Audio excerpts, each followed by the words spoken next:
Brew Strong is brought to you by Blickman Engineering, home of the top-tier brewing stand. Visit them online at blickmanengineering.com.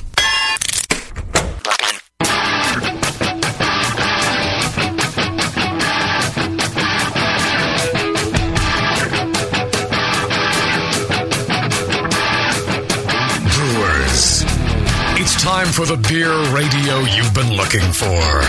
This is the show that dispels myths, tackles the toughest topics, and makes no apologies for geeking out on beer. Hosted by two guys that drink before they think. Jamil Zainashev and John Palmer. This is Brew Strong.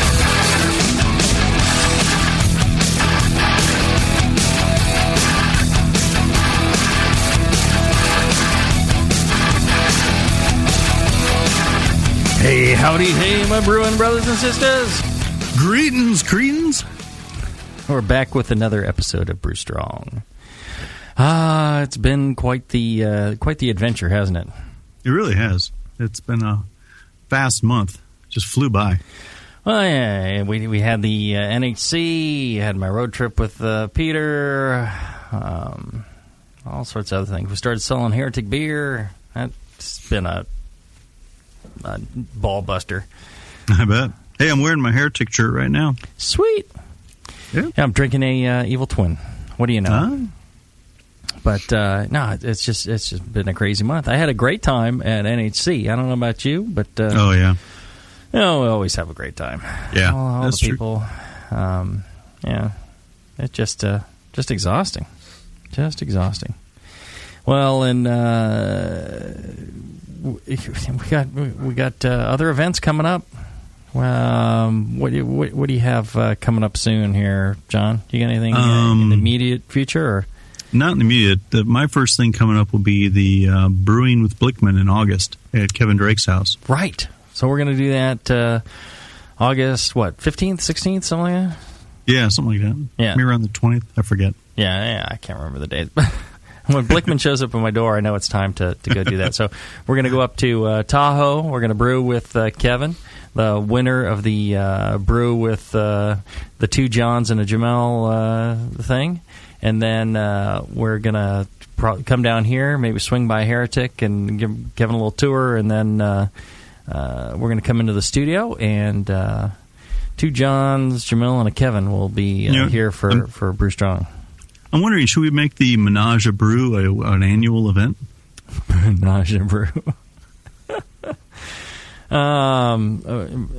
Sure. Yeah, if Blickman's up for it. He's the one who's got to pay for the flights and everything.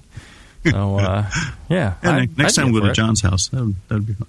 Maybe we do something where, like, anybody who buys a Blickman top tier during, during the year or something. Mm-hmm. I don't know. We'll have to talk to Blickman about it, but. Yeah, all right, we can come up with another event, too. Yeah. Well, and did you see their the new Tower of Power system with the NHC? Isn't that sweet? Yeah.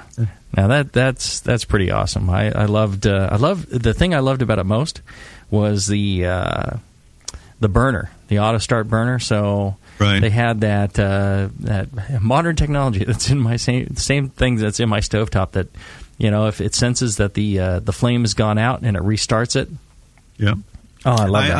I got to tell you, I brewed with that system. I had a prototype unit, and I brewed with it for the stout that I brought to NHC, and I did an extra long mash just because I could, so I had fun starting out at like 140, ramping up to 145, holding it for 20 minutes, then ramping up to 152. 157. Doing step mashing because you can. Yeah, and then I just said, what the hell, I'll mash out, And so I had both. I had both the mash tun burner going and the HLT burner going, and those things cycled on and off like nobody's business. I mean, I was just standing there and pushing the buttons from time to time to ramp up to another temperature. It was really slick. All right, very cool. I think it's a great device. I'm excited. I'm excited for that. I think it's really great, and and that's what Blickman Engineering does. They're always looking for quality, and always cutting edge, and that's why they're sponsors of this fine program, right? That's right, geeks like us. Yeah, so they've made one mistake. That was sponsoring Brew Strong. But other than that, they're great. They're awesome. They're always coming up with new and interesting ways to make your brew day more fun, more precise, better beer. So better beer through technology. That should be their be their slogan, right? Or better brewing through technology. Put it that way, because better beer is predicated on a lot of things that Blickman can't control for you, right? Like aeration, our subject for today, right? Yep, that's what we're going to talk about today. Right. So, for like a lot of our topics, people, they think, oh yeah, I already know that. That's really simple, right? Aeration, you need to aerate your wort, right? Or oh, I already got it down. I have one of those whirly gigs that adds air to my beer, or whatever, and that's got to be good enough. My beer turns out fine. So why don't we back up a little bit, and why don't we start like we usually do? John, can you define for me what is aeration and why is it important to what we do as brewers? Yeah, I can. Hopefully you can hear me quite well. The oxygen supplies an essential part of the yeast cell's reproduction, in that when you first aerate the wort, you pitch your yeast into the wort. It has a lot of nutrients. The yeast are ready to reproduce. They're ready to get, ready in procreation and creating more yeast cells to start the fermentation. And what they do is they use the oxygen in the wort that you've dissolved in to synthesize sterols. And sterols are a basic building block of life, of your cells. And the yeast cells use these sterols to strengthen their cell walls, maintain the fluidity and permeability of the cell walls that allows the yeast to actually reproduce. Mm-hmm. As soon as they run out of sterols, then they no longer can bud. They can no longer divide and create more yeast. So oxygen is a limiting factor in yeast cell reproduction. Mm-hmm. So the oxygen they use to make these sterols, the sterols make the cell wall more fluid and also controls the in and out of a lot of materials going in and out of the cell, the permeability, and it allows them to bud off a new cell. It's like the building blocks of the cell membrane, right? And when they run out, and they can bud, but they're very limited because it's like trying to stretch yourself into another person. If you can't build more skin, you can't build that other person, or you and that other person end up with a really thin skin, and you end up with your blood leaking out all over the place. That's right. You're not protected against things like poison ivy and ticks and things like that, right? That's right. All right. Well, so clearly it's really important to us as brewers, because we want the yeast to reproduce, and healthy cell walls determine a lot of what goes in and out of the cells, and the leakage of materials out of the cells during fermentation determines a lot of the flavor compounds that you get in your beer. So clearly a critical thing to look at. Why don't we do this? Let's take a short break, and when we come back, we'll dive into the whole technology of getting that oxygen into your beer or into your wort, so the yeast can use it to make a great beer. Back after this. When you hear Blickman Engineering, think innovation, passion, quality, and customer service. Blickman gear is designed by brewers to give you a sense of pride in your equipment. At Blickman, they know what makes brewing a pain and build gear that makes it fun. Like the intuitive beer gun, a completely different approach to filling bottles. The Therminator Wort Chiller, a new take on a plate chiller that's sized for flow, performance, and the high groundwater temps homebrewers face every day. The Brewmometer, a brilliant weldless thermometer design with brewing parameters right on the dial. the auto sparge, ultimate simplicity for preventing an overflow or running your mash tun dry, and much more, like the modular top-tier brewing stand, conical fermenters, and their Boilermaker brew pots.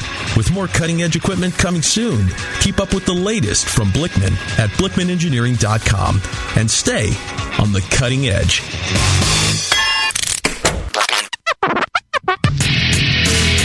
Hi, this is Push from the Brewing Network, and I want to tell you about the Brewmaster's Warehouse and how you can get 10% off your next order. I'm a pretty techie guy, but I've never seen an online store like this. It's awesome. Go to brewmasterswarehouse.com and click on Brew Builder. You can whip up a custom recipe so easily even Sven could do it. Seriously, it's slick.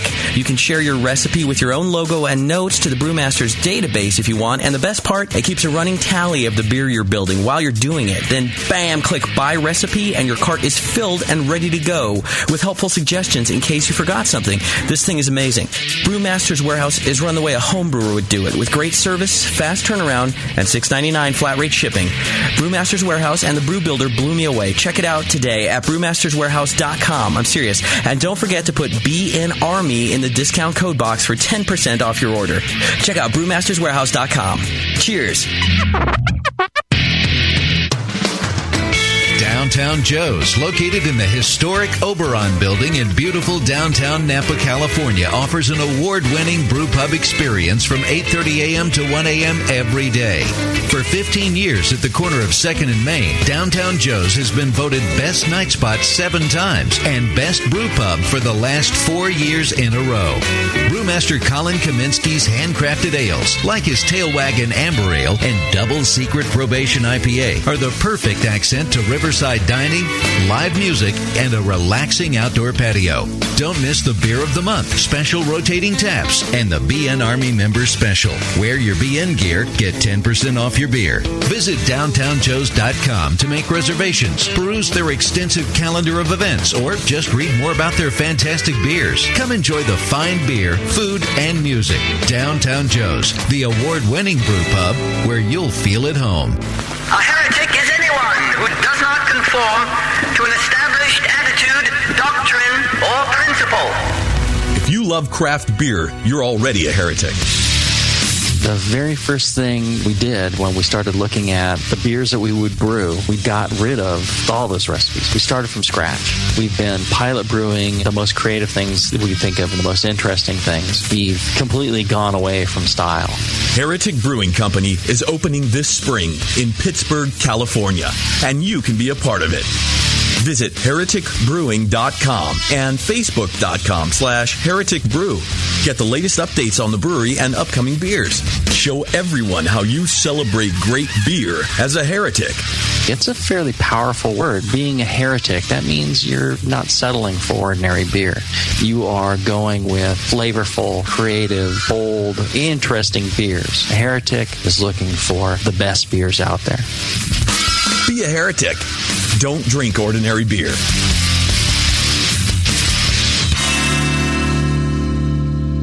Summertime has arrived, homebrewers, and the fine folks at More Beer are thirsty.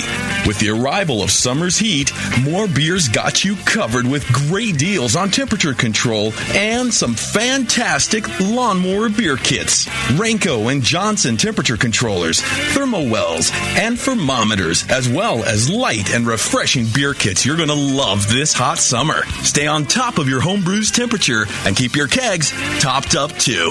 Summertime beer and gears from your friends at More Beer and morebeer.com.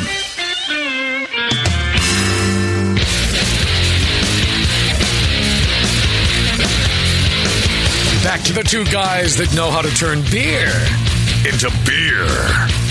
This is Brew Strong.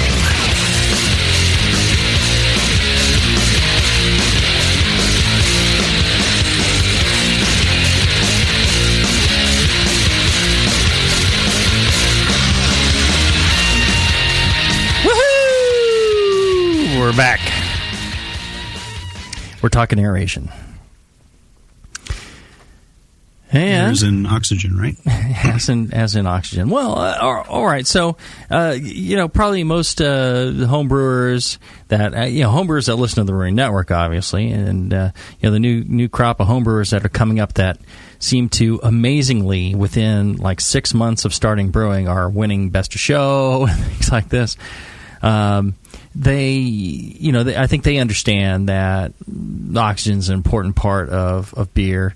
And a lot of them, they'll all start out with, and the way I started out, shaking the carboy or shaking the plastic bucket, or there's those, Venturi devices that splash the wort and pull in a bunch of air when you run the wort through them, or they'll run them through strainers, kitchen strainers, or they'll get the paint stirrer and vortex the daylights out of it.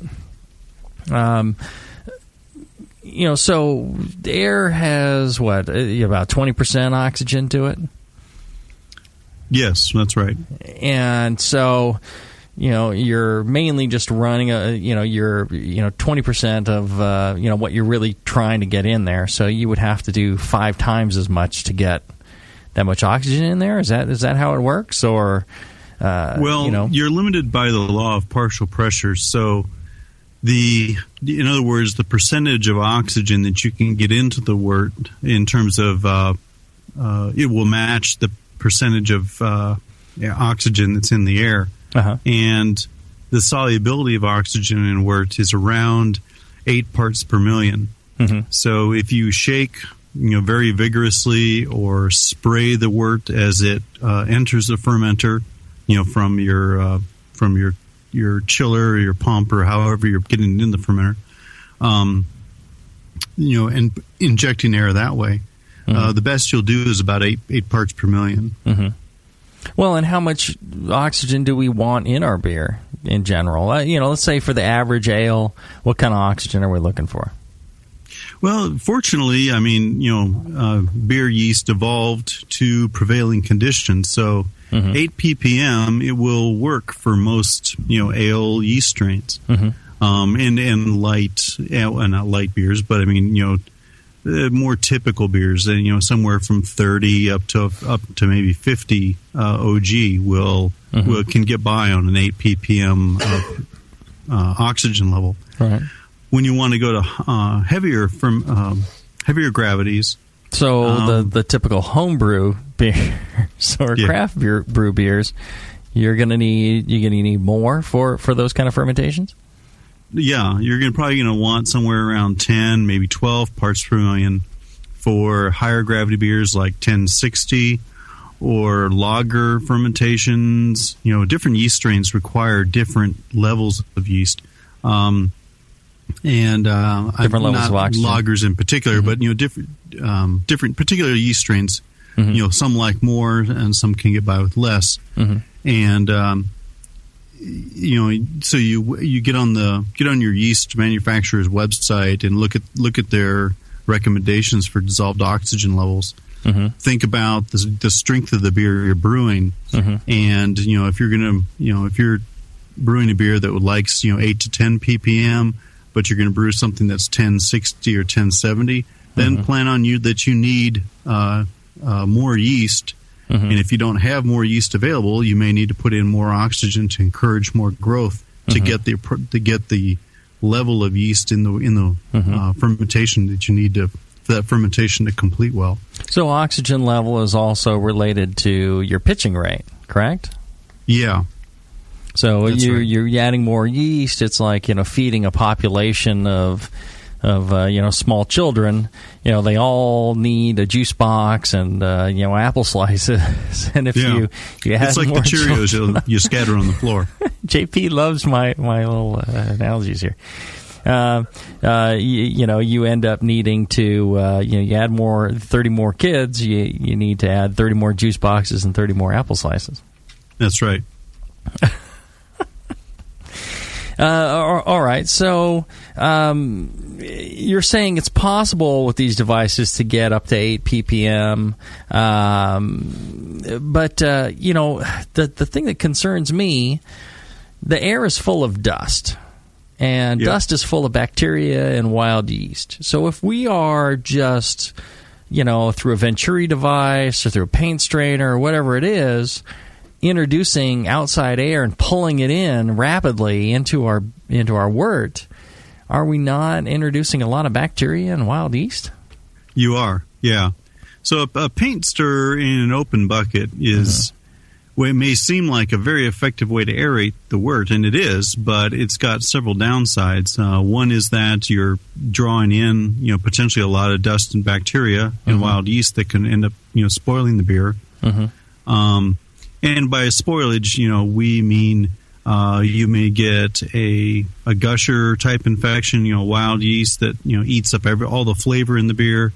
It could be some lactobacillus. It could be some pediococcus, which give you a sour beer.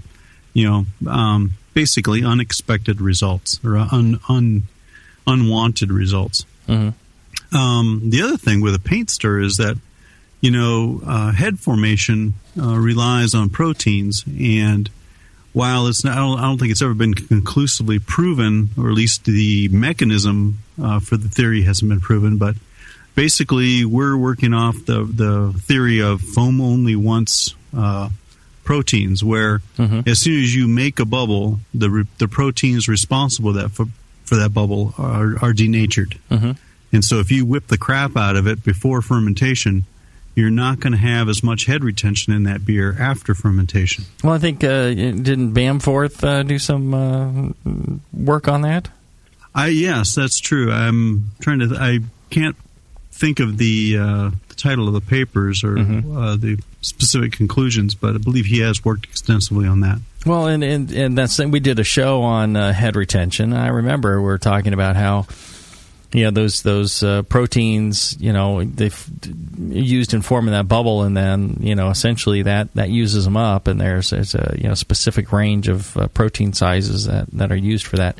And there's depending on the wort or depending on the beer, there's lots of those proteins, and they can form quite a while. But if you stir it for long enough, in theory, you could use all that up. And some people, in order to get enough oxygen in there, they're using those paint stirrers for an hour. I talk to people and they're like, "Yeah, I stirred it for an hour and it foamed foam all over the place." I'm like, "Well, that's probably not good for the beer." Yeah, because if you're only going to get so much oxygen in there. And I think it was Yeast, Greg Doss, you told me that they did some studies where if you have enough headspace in the front, let's say you use a bucket, and you shake that bucket, rock it back and forth for long enough without causing a lot of foaming, it will actually,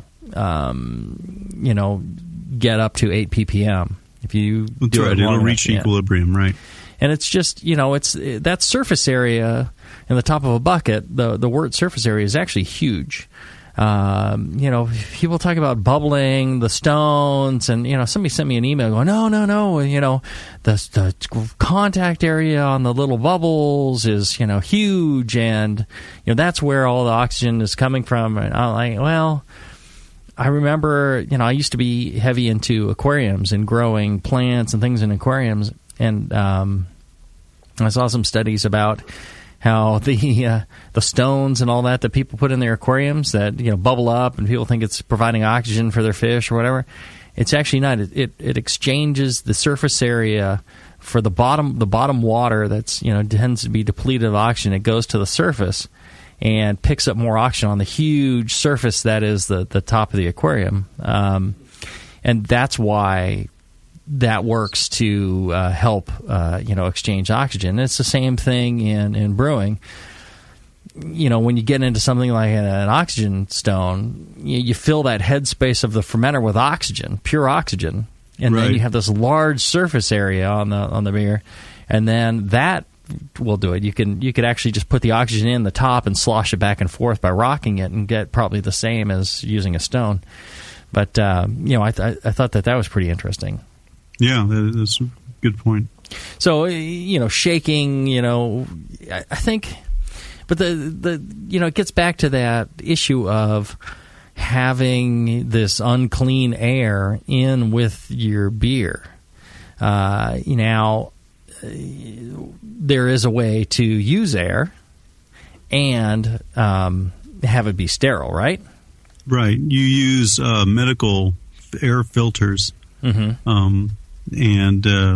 put those in line with an aquarium air pump, and that way you can introduce sterile air into your fermenter with an air stone. Okay, so a fairly strong aquarium air pump, a filter in line. Some of our sponsors sell these filters. They're relatively inexpensive. They go in the tubing, and then now you don't have to worry about drawing in dust with bacteria and the wild yeast, and you blow it through a stone or what have you, even through a piece of tubing, and then you can get up to 8 parts per million without the worry of contamination or really destroying head forming proteins or all that stuff. Right. And the other aspect to aeration is not only the concentration of oxygen in the wort, but also the amount of time that concentration exists in the wort. When you do aeration with an oxygen tank and an air stone, like you say, the way you're getting that oxygen in is you're using a very fine air stone to create lots of small bubbles which dissolve more easily, but you're also filling the headspace of the carboy or the fermenter with pure oxygen, as opposed to air oxygen. That higher concentration provides oxygen for a longer period of time and allows, more exchange of the surface area to that oxygen. In other words, you sustain that 8 ppm or 12 ppm oxygen level for a longer period of time. So headspace is quite important to the oxygen levels. So your fermenter design has a play in it. If you are going to ferment in a corny keg with a small surface area, then that's going to change the amount of oxygen that's going to be in there versus using a plastic bucket, much wider diameter, or a carboy, right? That's right. Yeah, I typically ferment in carboys, and what I'll do, because I know that I am not, if I'm just using an aquarium air pump and an air stone, I'll let that air pump go longer, for 15, 20 minutes. And even though I probably quickly reach a saturation point at 8 ppm, I'm allowing that level to be sustained for 15, 20 minutes, and give the yeast that are there more time to absorb that oxygen before the levels fall off again. Okay. So, but and this is something we'll talk about later, I'm sure, Jamil. But everybody will have their own technique, and the important thing is consistency of technique. Do what you do and do it consistently, and then tweak from there. Right. Well, that's one of the things I've always said is, it's not important how much oxygen you actually have in the beer. It's, what kind of results are you getting? People want to know, well, how much oxygen do I have? It's like, well, you can go ahead and buy yourself a oxygen meter and you can test it, but is that really important? Use, good methods for adding oxygen, and then, try that method on that beer and see how that turns out. And then, you can also try increasing the amount of time, by 50%, and that should increase the amount of oxygen. And then, see if that works better for you, or decrease it by 50% and see if that works better for you. And if it does, then, that's your answer. It doesn't matter what the amount was. It's just, does it work better with less oxygen or more oxygen? That's all you really need to know. All right, let's take a short break, and when we come back, let's get into oxygen itself. Using a welding or medical tank or whatever to get oxygen in your beer. Back after this. BN Army, HopTech has a great discount waiting for you. Do you often find it difficult to find specific specialty ingredients for your homebrew recipes? Well, listen to this. HopTech stocks 59 different grains to choose from, 39 varieties of pellet hops, and 8 kinds of whole leaf hops. And HopTech not only carries Y yeast and White Labs yeast for you, but also Fermentus, 04, 5, 6, 23, 33, and T58 Belgian yeast, plus Cooper's, Nottingham, and Windsor yeasts. Got your recipe ready to go? Pick up some great brew gear like new long and short sleeved shirts, games, and more. HopTech's new website is being updated every day with new items. If you don't see it, call the shop. They're open 6 days a week. BN Army and AHA members get a 10% discount, and active military personnel get 15% off. Visit HopTech.com today for great selection, great service, and a great discount. HopTech.com. Pintly is your personal beer connoisseur, and you don't even have to leave a tip. Pintly.com learns your taste in beer. Create a free account today and start by rating a few beers. In just a couple of clicks, Pintly will get to know you and your personal preferences. You won't believe how accurate Pintly's amazing algorithm can be as it learns what pleases your palate most. Personal beer recommendations, tasting notes, and now their new app for your Android or iPhone smartphone. Pintly also gives away incredible prizes each month. Prizes like free craft beer for a year. Visit Pintly.com right now to see how it works or to create your own free account. Pintly, a new kind of beer website that only recommends beer you're sure to love. Pintly.com. Nico, listen, our lawyers said that we had to do this for 1 hour, and after this, we don't have to talk to each other for 3 more months to the next meeting. Kids, come on, let's get out of here. I'm supposed to have more lines, so I'm the professional.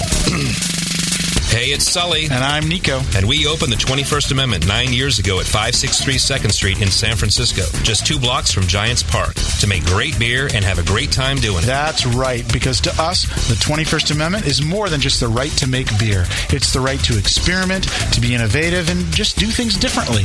And so now, we're putting our craft beer in cans. That's right, cans. You can find our world-famous Hell or High Watermelon Wheat Beer and Brew Free or Die IPA throughout California and Alaska. And now it's also available on draft at select accounts in the Bay Area. So next time you're at your local neighborhood pub or good beer store, be sure to ask for 21st Amendment in cans. Because everyone likes it in a can. Tasty crack cans. Tasty crack cans. Williams Brewing is your online resource for prompt delivery of quality home brewing supplies. Since 1979, Williams Brewing has offered the finest equipment and freshest ingredients and the best customer service in the business. Cut hours off your brewing sessions by using one of our 11 varieties of famous Williams malt extract. Our Williams Belgian Pale Extract is mashed with pure Belgian 2-row malt and a small percentage of Belgian wheat malt for an authentic Belgian character you just can't get from other extracts. Or check out our unique fermenters, 2.5-gallon kegs, paintball tank-based draft beer equipment, bottling aids, and much more. We even have our own line of precision hydrometers. Go to WilliamsBrewing.com to browse our vast selection. That's WilliamsBrewing.com. Orders placed by 3:30 p.m. Pacific Time ship the same day. Brewing is easy. The Williams way.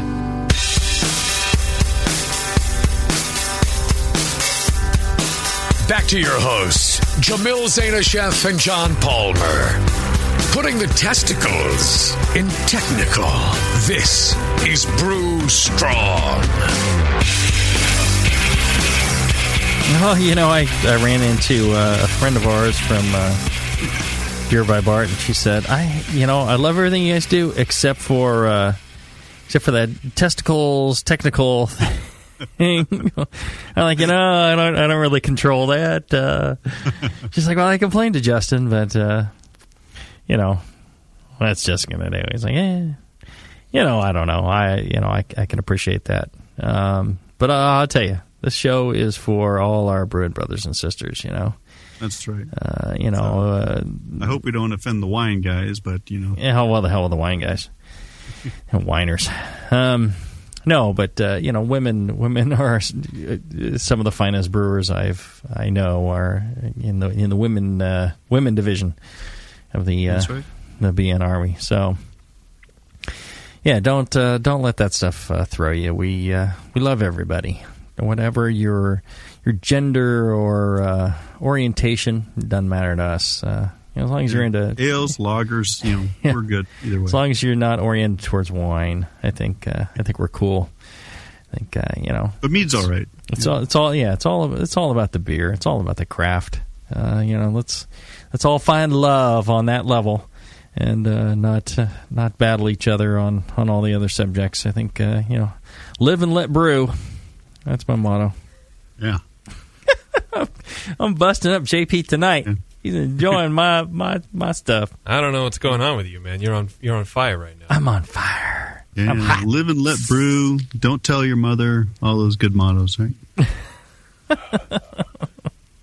All right. Well, let's get back to the subject at hand, which is aeration. All right. So before the break, we were talking about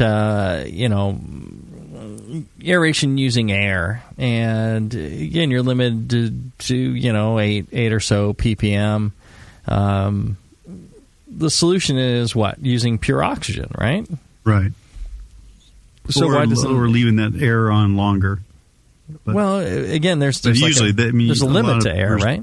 Yeah, but a lot of brewers don't have the time to leave the air on longer. Right, but even still, with just straight air, what's your maximum? You're not going to get past 10 ppm, right? No, you're not. It's just that all you'll do by leaving the air pump and air stone going for, say, an hour, is that you'll sustain that level of oxygen for more time to give more yeast. So the yeast have more time to absorb oxygen. I see. All right. So assuming you've already pitched your yeast, because I've always oxygenated first, then pitched my yeast. Now you're saying pitch your yeast first? Yeah. They add the air, pump the air, let those suckers chew down on the oxygen in the air for as long as needed, and that kind of suffices. Yeah. Well, in fact, let me tell you what I typically do. Okay. And it'll shed some light on what I'm thinking here. Mm-hmm. When I'm transferring to the carboy, I'm pumping through a therminator and a cold plate heat exchanger. And then on the end of the hose going into the carboy, I've got one of those little spray fittings. They're like 15 cents from More Beer or other places. It's just a little. It's like a little pan that the wort spills onto, and then spreads out as it enters the carboy, and that exposes. Creates a lot of surface area in the wort, exposing it to the air that's in the carboy, and that kind of pre-aerates it. I put a new plastic baggie over the top of the carboy to prevent airborne dust from falling in, just so it's kind of a loose cover. And then I pitch my yeast, and then I'll hook up an aquarium air pump with the air stone and let that go for half an hour, say. And that's how I get good fermentations at higher than typical gravities. Okay. So I took some notes during that. Let's see here. I got spray, expose, spread, and hook up. Yeah. Okay. All right. I've got the details there. All right. I just wanted to make sure I took appropriate notes. Yes. Yeah. I think you've got it. I captured that. In a nutshell there. Mm-hmm. Yeah. Okay. Now what about oxygen? So oxygen, you can. You say what the advantage of pure oxygen is that you can create a higher concentration of the oxygen in the wort than you can by using air alone. So, if you just take it from the basis that your aeration scheme has typically resulted in something like 8 ppm, currently, and then you switch to oxygen.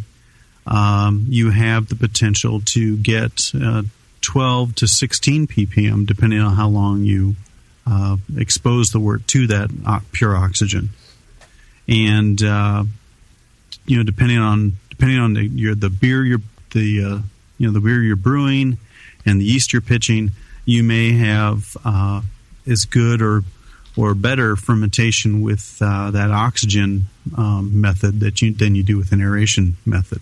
Mm-hmm.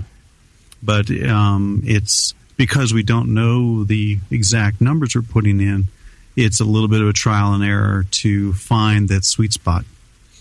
Well, can't we recommend a starting spot for brewers? Yes, let's say on a typical if you turn beer to a highly valued textbook called Yeast, The Practical Guide to Beer Fermentation. Nice plug there, Palmer. I try. There are some good baseline numbers to work from. So, what does it suggest? A liter a minute for... Well, it says that... yes. So 30 seconds of pure O2 at a rate of 1 liter per minute, you will achieve 5 ppm of oxygen in a 18 Plato wort. What's that? 70? 74, something like that. Yeah. So. Yeah, in a fairly substantial wort at 75 degrees Fahrenheit, 24 C. So that's 30 seconds pure O2. 60 seconds of pure O2 at that same rate, same conditions, will result in 9 ppm. Which is just about right. Yeah, which is just about right. And then 120 seconds or 2 minutes would result in 14 ppm. And there are some yeast strains that will want that much. Or if you're brewing... if you're brewing 10 gallons instead of 5 gallons, you may need to leave it on for 2 minutes as opposed to 1 minute to generate that same concentration in that larger volume. It's linear to volume. Yeah. Okay. So the recommendation, I get 2 things for you. The recommendation for the home brewer would be if you're using oxygen, using a sintered stone, run at a liter per minute for a minute in 20 liters of beer or wort, and that should get you pretty close to where the ideal is. If you're doing a higher gravity beer, you're pitching more yeast for some reason, then you're going to want... And really, it's not necessarily the gravity of the beer that controls how much you're pitching, how much oxygen you need, but how much yeast you're pitching. And, if you want more growth or less growth because of the flavor consequences of more growth or less growth... So my second question to you, John, is it possible to add too much oxygen? Couldn't we just leave the oxygen running, continuously throughout fermentation if the yeast need oxygen? Yes, it is possible to have too much oxygen. The flavor compounds in the beer are a result of the yeast activity, and so the oxygen is a vital component to how active those yeast are going to be. So is temperature, of course. But by over-oxygenating, they go into an orgy of reproduction. They have more nutrients than they know what to do with. They do not produce excess sterols. What they will do, though, is they will enter a more aerobic type of fermentation. They'll produce more byproducts. Fusel alcohols will increase. Esters may increase. Acetaldehyde will increase, and you'll end up with a lot of off flavors in the beer with too much oxygen. But the same thing's going to happen from under aerating, because now the yeast are kind of starving for sterols. They've got too much sugar and not enough yeast to do the job. They get stressed, and again, you end up with high esters, perhaps high fusels, high acetaldehyde, various things. So there really is a sweet spot when it comes to aeration and oxygenation for a good fermentation. You're looking at a bell curve kind of situation where too little is bad and too much is bad. Okay, so my notes from that is orgy, starving, high. Okay. Did I capture your thoughts there? Yeah. Okay. Might as well throw munching protein in there too. Protein munching. Yeah. Okay. Well, and I think it's interesting. Homebrewers and pro brewers, they want rapid starts, rapid growth, rapid fermentation, as fast as possible. And I think the focus on that came from really poor fermentations and poor starts, right. and bad sanitation practices where the beer was contaminated, so you really needed to ferment it fast, get it off this really bad, non-properly rehydrated dry yeast, and all this stuff. And, we're still carrying a lot of that information forward, and so you get to the point where, Chad here at the Brewing Network, excellent brewer, really knows his stuff. And when he was starting out, he was brewing these lagers, and they tasted a little paint thinner-ish, and we were trying to work on it. That's the Fusel effect, right? Yeah, and we're talking about what he's like, well, what am I doing wrong?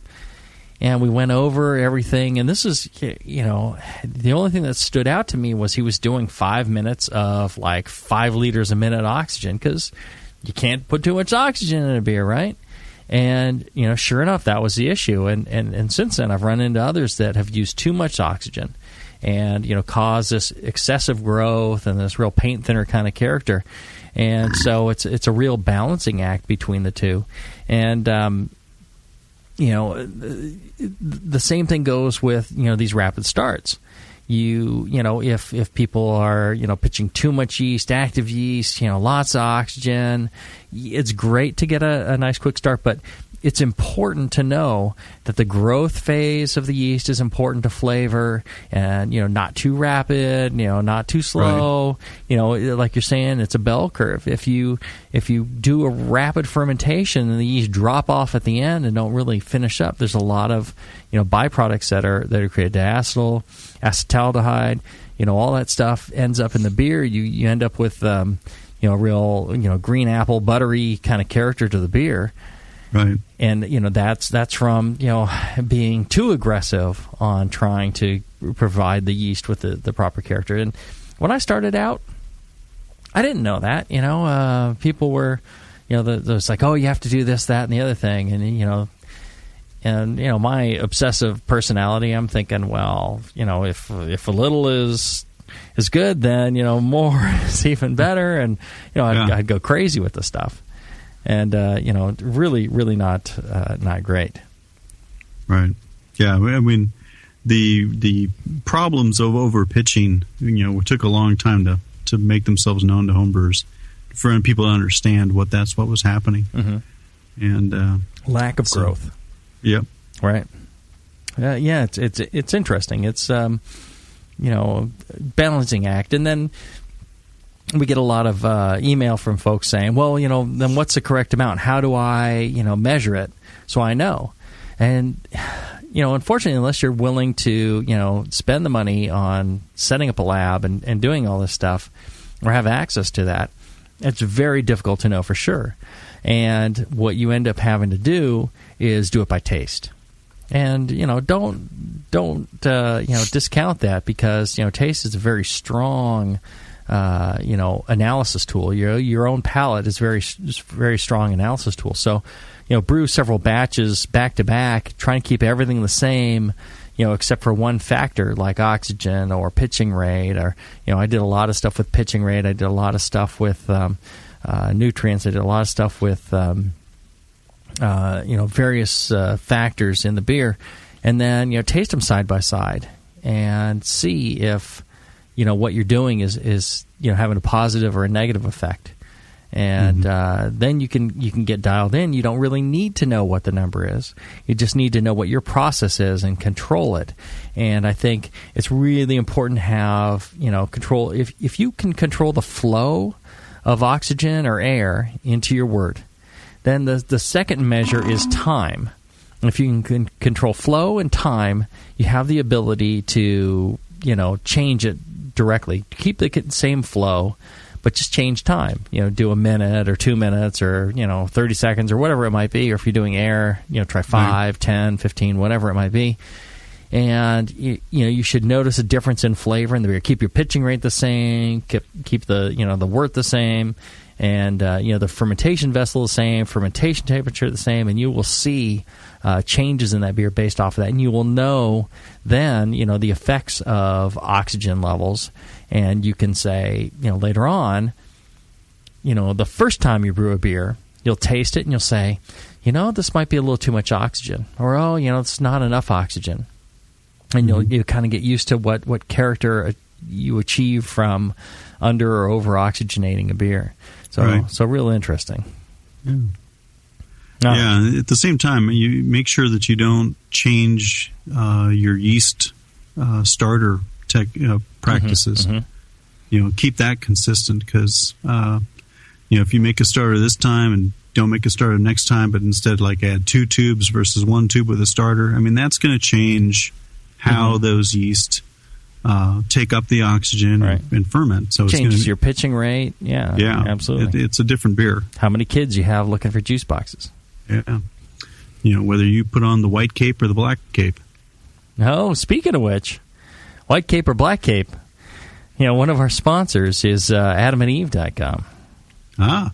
A little role-playing in your yeast growth there. I don't know about that. Honey, can I be the stir bar tonight? But fellas, are you looking? Fellas and ladies, ladies and gentlemen, fellas and gals, because we got all the Brewing brothers and sisters here. Are you looking to spice things up in the bedroom? Been fantasizing about surprising your lover with an adventurous new toy or adult movie? Well, here's an offer you won't be able to resist. Do you imagine Jamil with a big paddle in his hand? Every day. Right now. I won't be able to resist. Go to AdamandEve.com, and for a limited time only, you'll get 50% off just about any item. But that's not all. Oh, no, when you select your one item at 50% off, you'll also receive 3 free adult DVDs of your choice for a little inspiration, plus a free extra gift so essential we can't mention on the radio. And to top it all off, we'll even throw in free shipping on your entire order, and no, we're not teasing. So check out AdamandEve.com today for this special offer. Get 50% off one item when you type Jamil, Jamil, for the offer code upon checkout. When you do, you'll get 3 free DVDs, you get a free extra gift, and free shipping. So just use that offer code JAMIL at AdamandEve.com. Their sponsor. If you can use their products, check them out. It's it seems to be a good, upstanding company that deals in stuff that folks can enjoy in the privacy of their own home. Right. And if you do, check them out. Support our sponsors. All right, let's do this. Let's take a short break, and when we come back, we'll answer questions from the chat and wrap up this discussion of aeration. Back after this. When Blickman Engineering set out to design a great brewing stand, they knew it had to be strong, adaptable, and last for a lifetime. The top-tier brewing stand is now proudly available at BlickmanEngineering.com. It grows with your brewing skills and equipment. Start with 5-gallon coolers on its heavy-gauge stainless steel shelves. Then move all the way up to 30-gallon pots on the high-output burner tiers. Speaking of burners, the custom Blickman Engineering top-tier burners are extremely powerful, efficient, and amazingly quiet. They have safety stops to center your pot, and they'll last a lifetime and won't rust. The top-tier brewing stand allows virtually infinite combinations from traditional gravity systems to 2 tiers to completely horizontal. Configure your stand the way you want and have the freedom to change it at any time in the future. Your brewing stand should adapt with you, not force you to learn a new process. Visit BlickmanEngineering.com today to configure your top-tier brewing stand and to find a local Blickman retailer. You'll be surprised with all the flexible features and the competitive price. Start brewing with Blickman from the top tier. In a world where everything has been lost. What happened to the city? It's in ruins. Only one man has the ancient knowledge to restore civilization. I need a drink.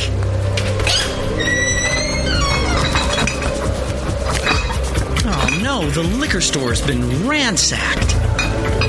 You looking for beer, stranger? Boy, all the liquor got drunk up in the first 25 minutes of the apocalypse. Wait, there's still some bottles over... Oh, no. Those are non-alcoholic beer. I reckon you better stick to arrowroot tea and a desperate nomadic existence like the rest of us. People, I'm a home brewer. I know how to make alcohol. It can't be done. Come with me if you want the beer. Okay, I'm going to need some big plastic buckets. He is the chosen one. The prophecies say that he's going to get us wasted. Someone start heating water. And From the creators of Northern Brewer, the people who brought you $7.99 Brew Saver shipping, massive selection, and superior customer service comes the Homebrewer.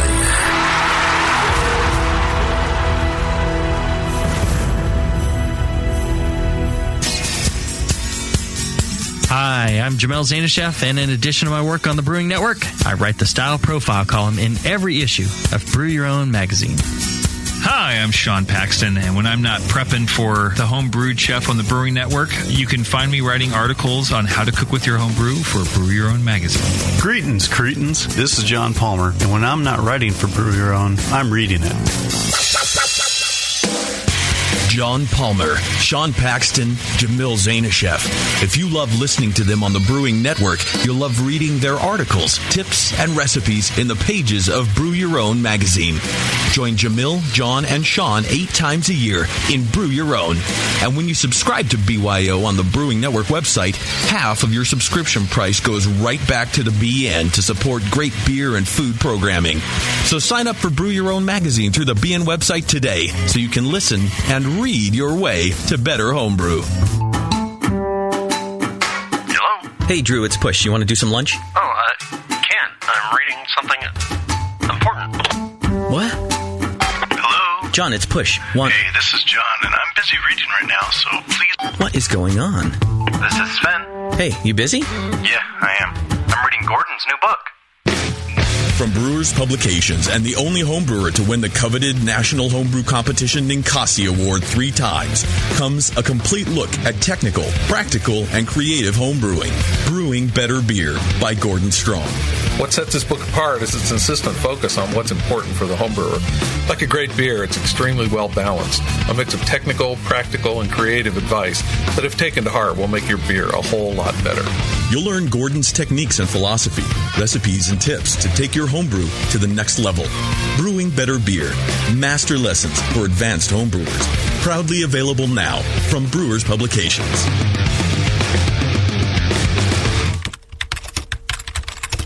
Hey, what are you doing, man? Writing a review of WLP 400. What? You're reviewing yeast? Yeah. White Labs has home brewer reviews of all their strains. Are you new to these interwebs? Check it out. That's awesome. White Labs, your source for great yeast, invites all brewers to visit whitelabs.com to read and write your own reviews of all their yeast strains. Get real-world tips and tricks from other brewers who have made the most of their vials and post your own experiences. It's another way White Labs brings you closer to the best yeast on the planet. And send. There you go. You misspelled flocculate, dude. What? White Labs. It's all in the vial. Back to the beer guys that make other beer guys look like wine guys. Brew strong.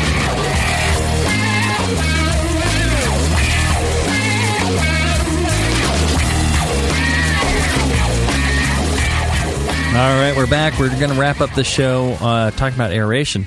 A critical part for every brewer. We were, brewing beer down at Heretic the other day. I don't want to talk too much Heretic. I want people to feel like this is an ad or something. But it's the Heretic Show with Jamil and John. Right, exactly. But it's important. We were running in our wort with pure oxygen, and the knockout was taking much longer than anticipated. And I was telling Chris, I don't want too much oxygen in there. We're doing stuff with Brett, and we're doing stuff with bacteria, and too much oxygen, I think, really changes the character of a beer like that. Where with Brett, you start getting rapid growth. You get more acid. More acetic acid. You get more vinegar. You do get more growth with bacteria and some of those things. it can change whether you're getting, the souring you want or not. It really changes the level of those things. I think it's really critical. So in a regular beer, I think it's easy enough to, I think there's a little more leeway. And I think with temperature and oxygen and things like that, those funky beers, the more I do them, the more I work with Brett and bacteria, the more I realize, this has got some challenges to it. Really, you need to be focused on that, and it really alters the beer. I'm kind of surprised at how extreme a difference that makes. Is it correct to say, Jamil, that a higher oxygen, faster fermentation results in a harder sour beer, not one that's not quite, whereas a beer that sours more slowly over time will have a softer character to it in terms of its acidity and maybe a little more refined flavor, or is that just too general? I think that that is not far from the truth. I think it's a simplification, but I think an important one. I think, again, if you go too far the other way, things change. Yeah. But I think if you push it and you're really, forcing the oxygen, the souring, and things like that, temperature and oxygen and things like that, then you end up with a harsh, hard, sharp souring and a very unpleasant beer. Mm-hmm. And the ones that I really thought were the best were ones where I took a year to develop these things, and I really restricted oxygen very tightly, more so than they do through the large, wooden fermenters like Rodenbach and things like that. I really, dialed it down real tight and took a, real slow and steady approach. Over the course of a year, I was able to make I thought, a decent beer, within, a few months. But given, taking that same process and stretching it out over a year, I thought the development was really fantastic. Yeah, nice slow ride as opposed to... Right. That's an excellent point, I think. Well, and what do we have in the chat room, JP? We got any questions from the listeners? You guys can listen live if you're listening on the archive. You can actually, when we do these shows, you can go to thebrewingnetwork.com and listen live and participate in the chat room and get your questions answered. That's true. We do have one from Cyto Runner. Mm-hmm. Who says, I'm new to the live chat. Well, that wasn't his question. He didn't PM me. I believe his question was, when you're using a carboy and you're racking into it, should you purge all the headspace or all the air out with CO2 first, then rack on top of it, and then aerate? Mm-hmm. Or should you just purge with oxygen first, and then rack on top of that? Yeah, I think if you add, bottled oxygen, again, medical or welding oxygen, it's essentially the same thing. Don't worry about it. Use either one. For the purposes of brewing, they're all pure. If you've got that, go ahead and you can flush the fermenter with oxygen. Otherwise, you can flush with CO2. The purpose is, so here's another thing. When we are working with a closed tank in Pro Brewing, we'll, sanitize the thing and then flush it with, if you just draw in air from the outside, you're drawing in contaminated air. It's got dust in it. It's got especially in a professional brewery where you got green dust everywhere. So that's kind of the thing is you want to make sure that whatever's replacing the liquid, when you invert that carboy and drain out the liquid, what air is being drawn back in. And really, if you're working with carboys, it's not that bad. It'd be nice if you could go ahead and pump the water out, the sanitizer out with CO2 or oxygen or nitrogen, whatever. But if you have like a carboy stand and you flip the carboy up on that stand and the water's glugging out all over the ground and it's spreading out and knocking down any dust, and it's kind of laying any dust on the ground down, and I think that's okay. When it fully drains, the sides of the carboy still have sanitizer running down them. I think you'd be all right. But plus, if you're using star sand, you got a carboy full of star sand bubbles anyway, which are preventing, they're catching that bacteria and sanitizing it. But it's a good point. I think I think it's a good question that he asked, and ideally, what you want to do is flush it out with a sterile gas of some kind, and then you can go from there. All right.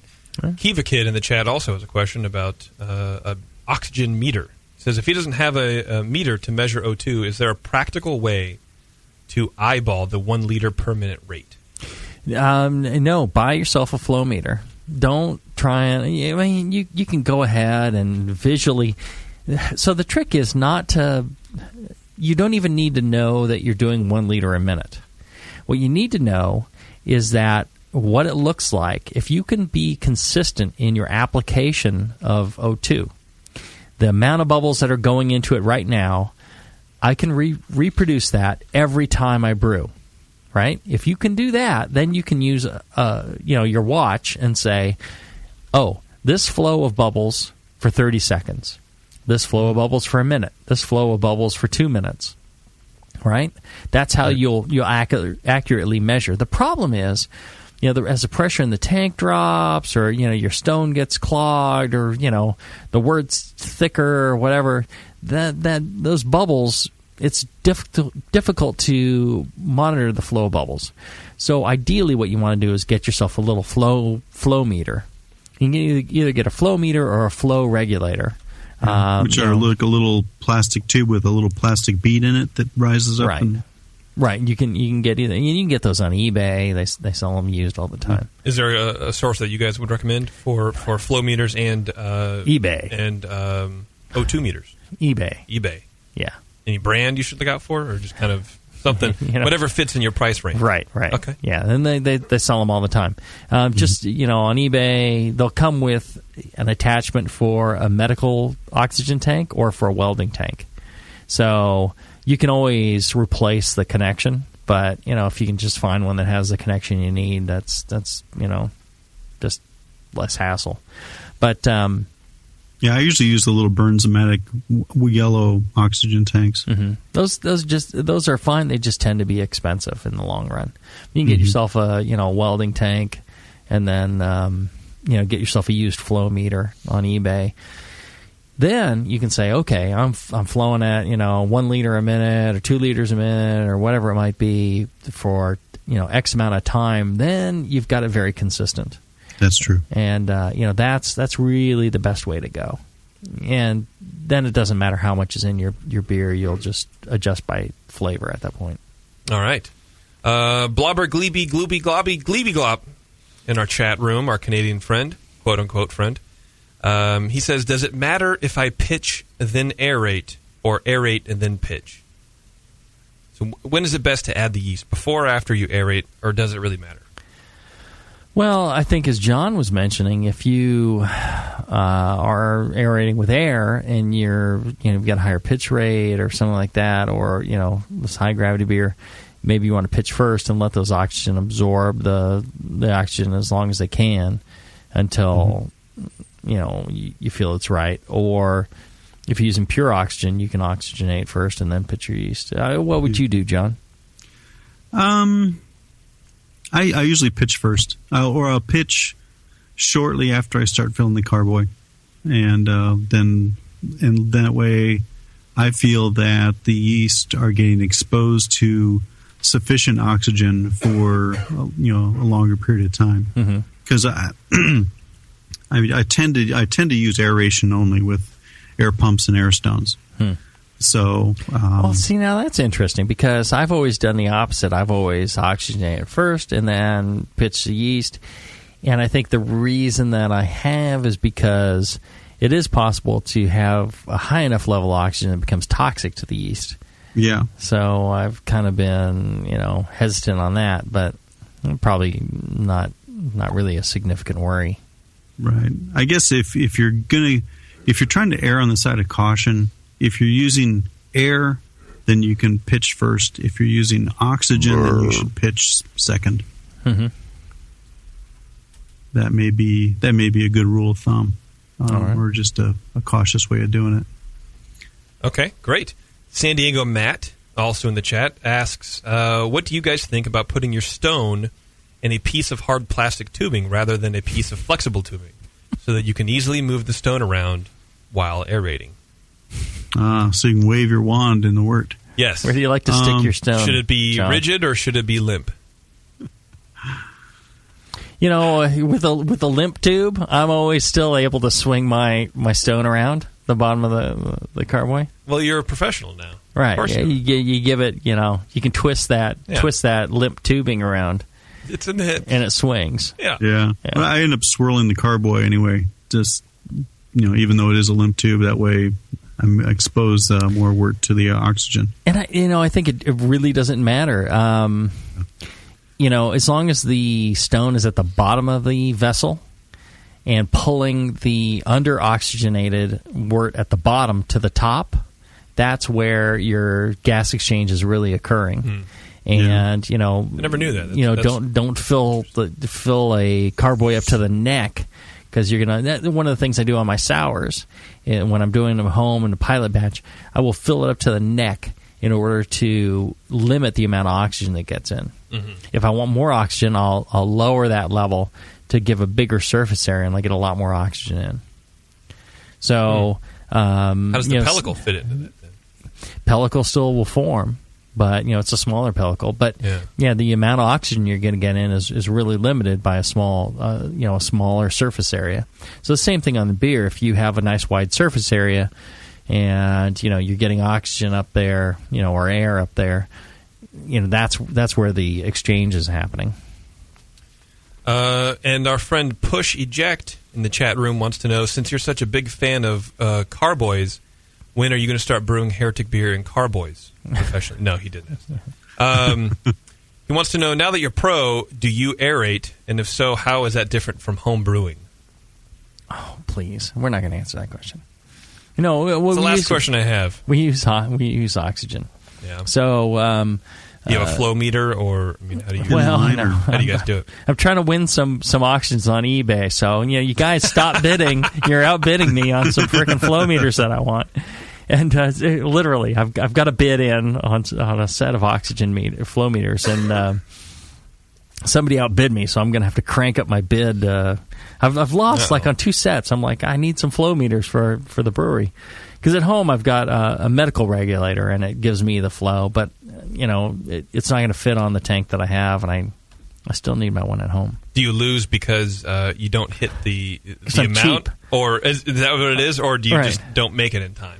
No, they have sniping programs that you go just the last second. I used Auction Sniper on this first one, and it was like the guy had set a the other guy who was bidding set a much higher proxy bid. What a dick. So I'm like, well, come on, I'm paying good money for this.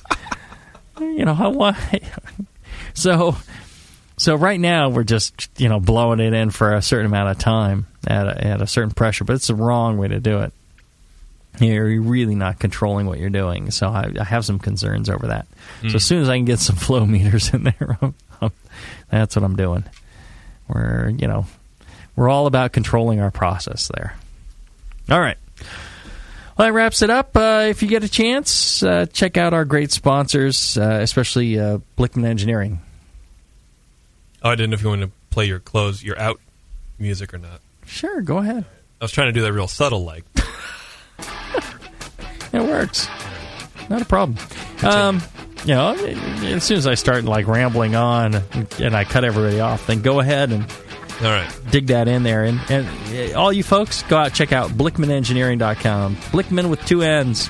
He's paying for the show, so you don't have to. So check out all the goodies that they have. Send John an email. He really appreciates those, and is glad to hear from all the fans of the show. And he feels like he's getting something for his bucks. And if you get a chance, check out the Brewing Network store. There's lots of goodies there.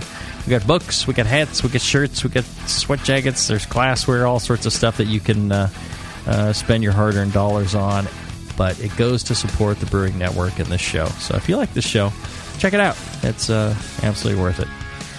And until then, brew strong.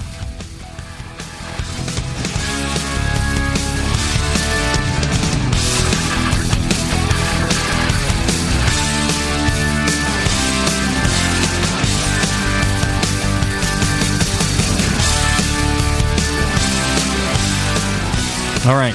What you don't know about my friend John Palmer? He once spent a summer in Spain studying bullfighting. What you don't know about my friend John Palmer?